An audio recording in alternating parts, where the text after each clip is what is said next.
Alluri Sitaramaraju international airport Bhogapuram నా నియోజకవర్గంలో open అయింది అధ్యక్ష. ఈ రోజు నుంచి కమర్షియల్ ఆపరేషన్స్ స్టార్ట్ అయ్యాయి అక్కడ. దానికి ఆ కార్యక్రమాన్ని ఎంతో విజయవంతంగా చేసిన ఎన్డీఏ కూటమి ప్రభుత్వానికి, ఆ కార్యక్రమంలో బాధ్యతగా తీసుకొని వర్క్ చేసిన ప్రతి ఒక్కరికి కూడా అసెంబ్లీ సాక్షిగా నేను ధన్యవాదాలు తెలియజేస్తున్నాను అధ్యక్ష. It's a great gateway for Uttarandhra development.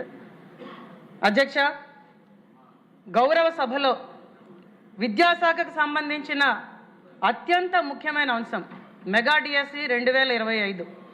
దీని మీద మాట్లాడే అవకాశం ఇచ్చినందుకు మీకు ధన్యవాదాలు తెలియజేస్తున్నాను అధ్యక్ష. అధ్యక్ష, గొడ్డలి పార్టీ, ఎప్పుడు అసెంబ్లీకి రాని పార్టీ, 60 ఏళ్ళు నిండిన చదువుకోని యువతతో ర్యాలీలు చేస్తూ మెగా డిఎస్సి గురించి ఆధారం లేని ఆరోపణలు చేస్తున్న ఆ పార్టీ చేసిన ఆరోపణల్ని ప్రజలు నమ్మకపోయినా కూడా ఈరోజు అసెంబ్లీలో మొదటి రోజు వాళ్ళు చేస్తున్న ఆరోపణలకి సమాధానంగా ఒక పుస్తకాన్ని రిలీజ్ చేయడమే కాకుండా పవర్ పాయింట్ ప్రజెంటేషన్ ద్వారా ప్రతి దానికి సమాధానం ఇచ్చిన మన విద్యాశాఖ మంత్రులు హెచ్ఆర్డి మినిస్టర్ లోకేష్ గారికి నేను ప్రత్యేకంగా ధన్యవాదాలు తెలియజేస్తున్నాను అధ్యక్ష. మెగా డిఎస్సి అనేది ఇందాళ నా సహశాసనసభ్యులు చెప్పినట్టుగా ఇది ఒక ఉద్యోగాల భర్తీ కార్యక్రమం కాదు అధ్యక్ష. ఇది లక్షలాది నిరుద్యోగ యువత భవిష్యత్తుతో, లక్షలాది మంది విద్యార్థుల భవిష్యత్తుతో, ఆంధ్రప్రదేశ్ ప్రభుత్వ పాఠశాలల భవిష్యత్తుతో ముడిపడి ఉన్న కార్యక్రమం అధ్యక్ష.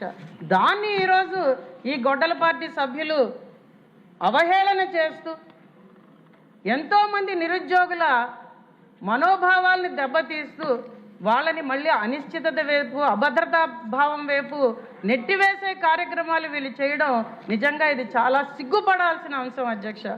మనం ఎన్డీఏ కూటమి ప్రభుత్వం ప్రజలకు ఇచ్చిన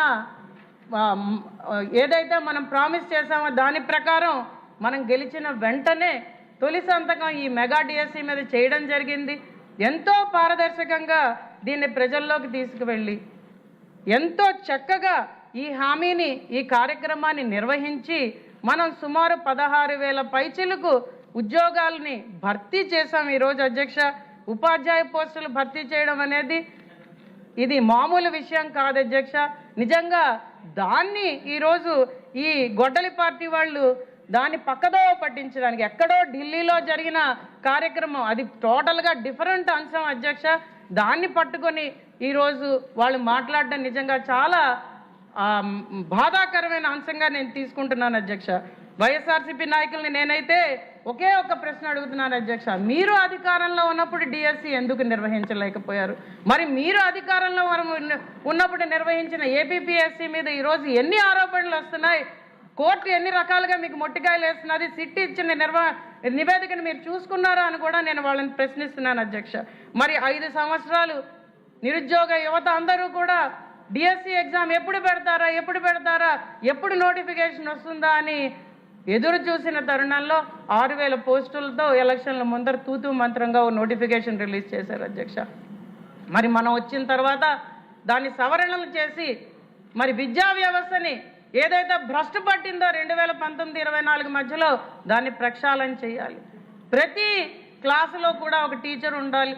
మనం మంచి విద్యని మనం ఈరోజు ఇవ్వాలి అని ఉద్దేశంతో ముందుకు వెళ్తూ సిలబస్ని వాళ్ళు రకరకాలుగా హింసిస్తే, రకరకాల పుస్తకాలను ఇస్తే, ఇంగ్లీష్ మీడియం అని చెప్పి రకరకాల ఎగ్జాములు పెట్టడానికి ప్రయత్నిస్తే దాన్ని అంతటిని ఈరోజు మనం సరిచేసుకుంటూ స్కూల్ వ్యవస్థని, విద్యా వ్యవస్థని ఈరోజు మళ్ళీ మనం ముందుకు తీసుకెళ్తున్న అంశాన్ని మనం చూస్తున్నాం అధ్యక్ష.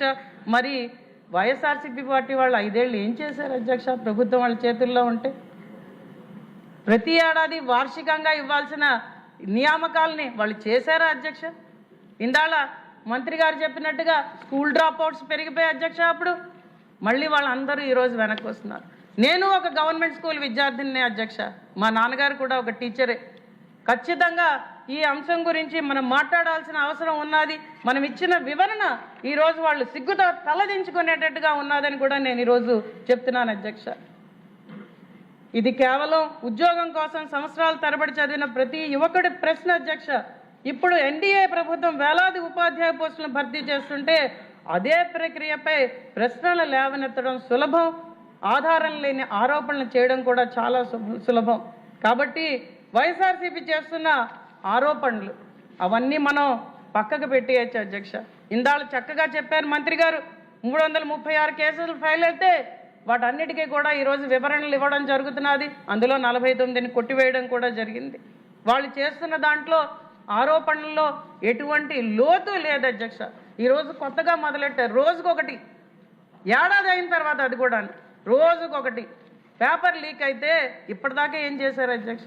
ఇందాళ అందరూ చెప్తున్నట్టుగా ఢిల్లీలో ఏదో జరిగిందని, జంజీలు ఏదో తీసుకొచ్చారని దాన్ని పట్టుకొని ముందుకెళ్ళడానికి వీళ్ళు ఈరోజు చేస్తున్న ప్రయత్నం.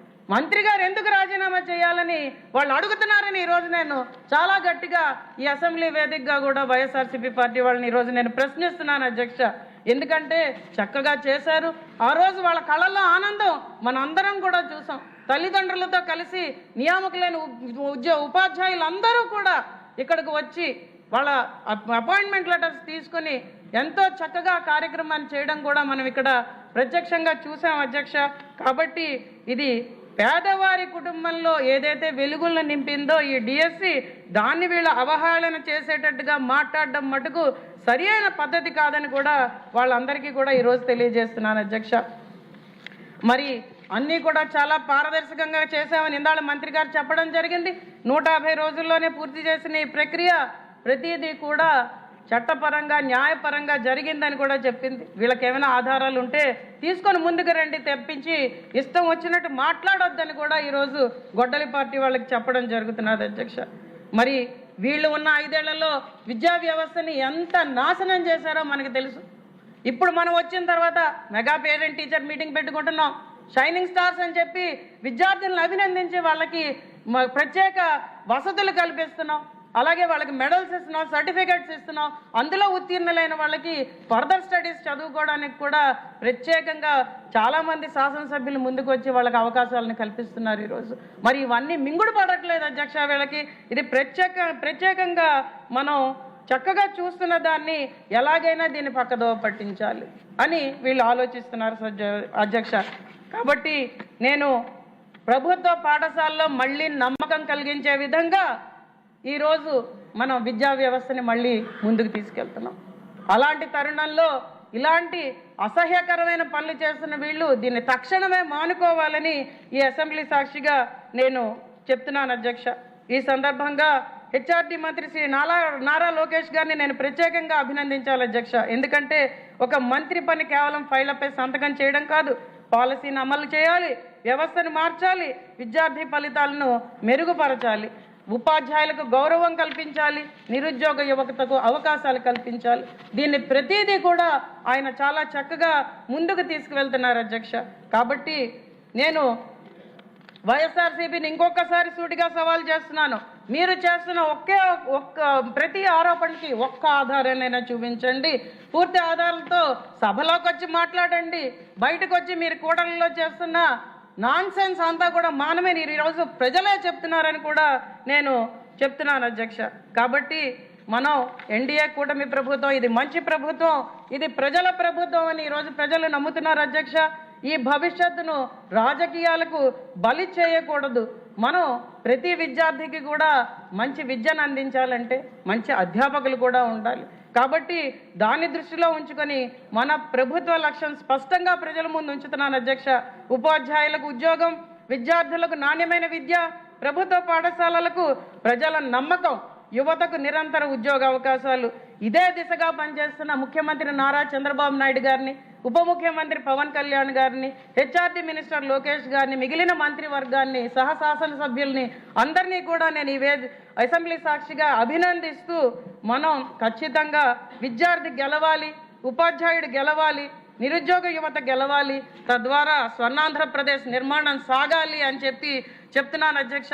చివరిగా అధ్యక్ష, జీవో నంబర్ 53 తీసుకొచ్చి ఉద్యోగాలు ఉపాధ్యాయులలో మళ్ళీ మనం స్ఫూర్తిని నింపాం అధ్యక్ష. ఎందుకంటే ఆ పెన్షన్ విధానం సిపిఎస్ ఓపీఎస్ మీద వాళ్ళు రోడ్డు ఎక్కితే కనీసం వాళ్ళతో మాట్లాడడానికి కూడా ఆ రోజు ఈ గొడ్డల పార్టీ నాయకుడు ముందుకు రాలేదు అధ్యక్ష. కాబట్టి మళ్ళీ వాళ్ళలో ఆనందాన్ని నింపామని వాళ్ళు వచ్చి ప్రత్యేకంగా ప్రతి నియోజకవర్గంలో ఉపాధ్యాయులు వచ్చి శాసనసభ్యులకు చెప్తున్నప్పుడు నిజంగా చాలా ఆనందంగా అనిపించింది అధ్యక్ష. ఇంత మంచి ప్రభుత్వంలో పనిచేస్తున్నందుకు నిజంగా నేను గర్వపడుతున్నానని తెలియజేస్తున్నాను. మీకు ధన్యవాదాలు తెలియజేస్తున్నాను అధ్యక్ష. కోటమిరెడ్డి శ్రీధర్ రెడ్డి గారు. ధన్యవాదాలు అధ్యక్ష. గురు బ్రహ్మ గురు విష్ణు గురుదేవో మహేశ్వర గురు సాక్షాత్ పరబ్రహ్మ తస్మై శ్రీ గురవే నమః. ఈ పవిత్ర పుణ్య భారతదేశంలో